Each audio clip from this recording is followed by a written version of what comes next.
नमस्कार दोस्तों। मैं मीना के गीत यूट्यूब चैनल में आप सभी का दिल से स्वागत करती हूँ और मैं आप सबके बीच में लाना चाहती हूँ वो मुंडन गीत है। मुंडन गीत है, ननद भौजाई के बीच का नोक झोंक है। पसंद आए तो लाइक सपोर्ट शेयर जरूर करिएगा। कमेंट बॉक्स में जरूर बताइए ये हमारा मुंडन गीत कैसा लगा। ससुरु जे गैला या नावाई या ननद रानी आवली हो। ससुरु जे गैला या नावाई या ननद रानी आवली हो। ननदाया चारा में रोपली जे के सियासी कड़िया हमारी मांगली हो। ननदाया चारा में रोपली जे के सियासी कड़िया हमारी मांगली हो। दे दे तू दे दा हो बहू हरया पानी सी कड़िया न हो बहुहर बेटी जे बाड़ी ससुराई तीन सी कड़िया अपना दे दन हो।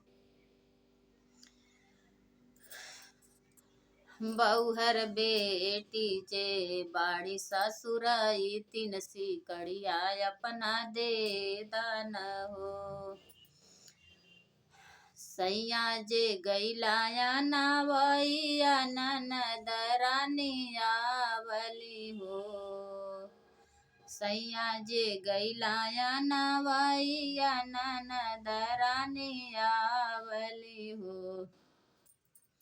ननदाया चारा में रोपली जे के सिया कांगनवा हमारी मांगली हो।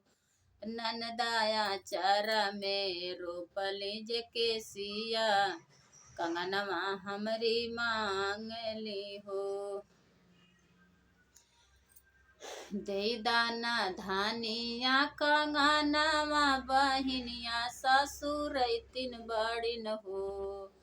दे दाना धानिया कंगनवा बहिनिया ससुर तीन बड़िन हो। धनिया तो हर के कंगना गढ़ाई बहिनिया ससुर तीन बड़िन हो। देवरू जे गैलाया नावैया ननद रानी आवली हो।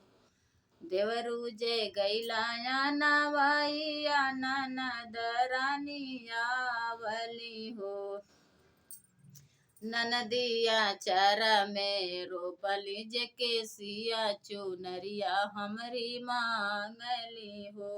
ननदाया चारा में रोपली जे के सिया चुनरिया हमारी मांगली हो। दे दाना भाभी चुनरिया बहिनिया ससुर तीन बड़िन हो। दे दाना भाभी चुनरिया बहिनिया ससुर तीन बड़िन हो।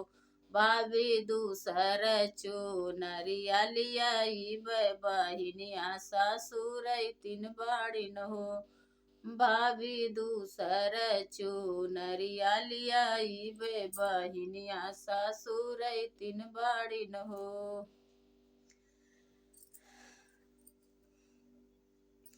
ये हमारा मुंडन गीत पसंद आए तो लाइक सपोर्ट शेयर जरूर करिएगा आप लोग और अपने इस छोटी बहन का मदद जरूर करिएगा। कमेंट बॉक्स में जरूर बताइए हमारा मुंडन गीत कैसा लगा।